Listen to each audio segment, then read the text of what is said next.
Arseniy Yacenyuk is a former Prime Minister of Ukraine, now chairman of the Kyiv Security Forum. He joins us live on the programme. Welcome to NewsHour. Just first of all on what Pete Hegseth has been saying, is he right that getting all Ukraine's territory that's been captured by Russia, getting that back is unrealistic? Well, thanks for having me. Let me put it this way. I strongly believe that the time will come when Ukraine will restore its territorial integrity in whole. Period. Because we have to stick to the international law, and we are not allowed to give any chance to Putin or another war criminals to undermine the fractions of this international law that still exists. Right. So given that, if the US is saying that they think it's unrealistic, does that mean that any peace negotiations under the auspices of the United States are already dead in the water? It's completely realistic. It's all about the terms and conditions and the timetable. This is a strategic objective for Ukraine to restore its territorial integrity. In terms of the security guarantee, in terms of the US engagement in this process, I want to be very clear.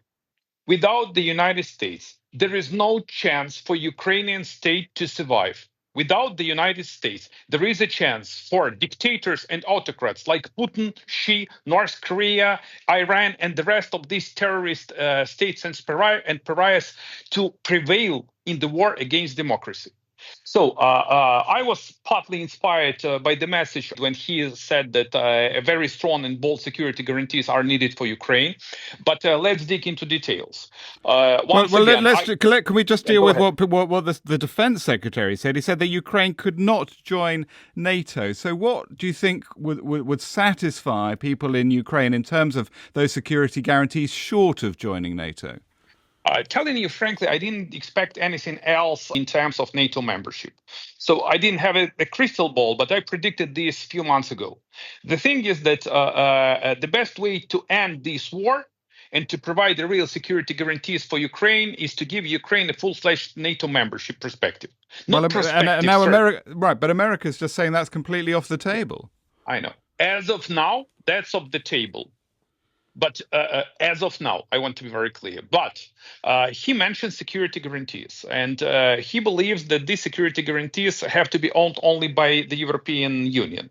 On the one hand, we do understand that this is the conflict that is very close to the EU neighbors and our friends. But on the other hand, I want once again to reiterate that without the US participation, there is no chance to provide the long-lasting security and peace in Europe.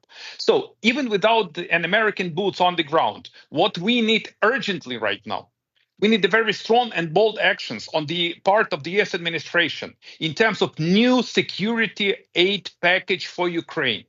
This would be the best sign, and this would be the best decision and motion to show to war criminal Putin that the United States strongly support Ukraine.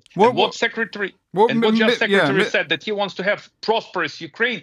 This is the way to preserve this kind of prosperity and to preserve the state of Ukraine. Mr. Yacenyuk, what does that look like then? Because we know, for example, that the Vice President, J.D. Vance, has already said that he's not sure the US can keep funding Ukraine.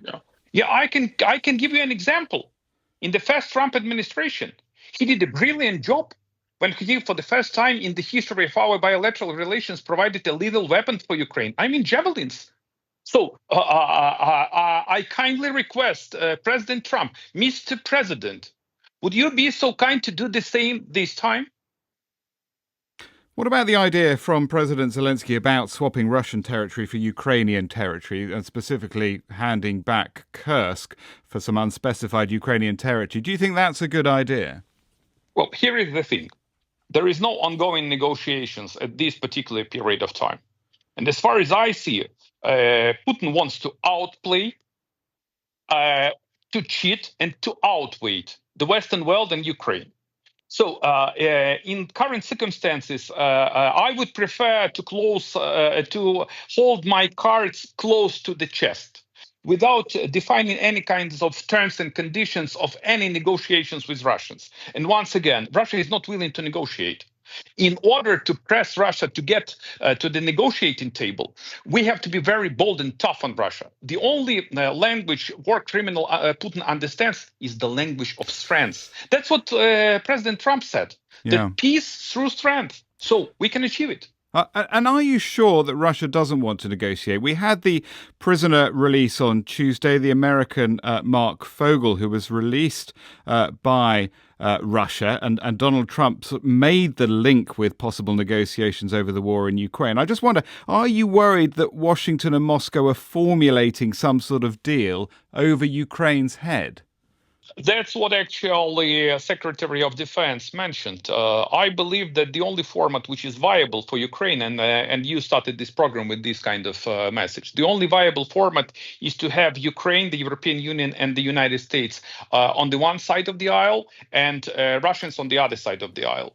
So there are rumors, and not just rumors, but we see the facts that there are some kind of ongoing negotiations between Washington and Kremlin. I want to reiterate once again.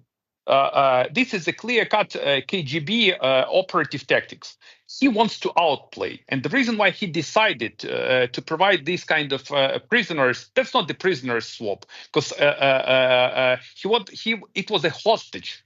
The U.S. citizen was held hostage by the KGB operatives.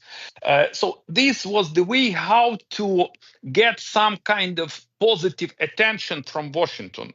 It's a part of the big scheme that has been elaborated by Moscow. Okay. How to outplay the Washington. Mr. Yacenyuk, we'll have to leave it there, but thank you very much indeed for joining us today. Arseny Yacenyuk, former Prime Minister of Ukraine, joining us live there from Kyiv.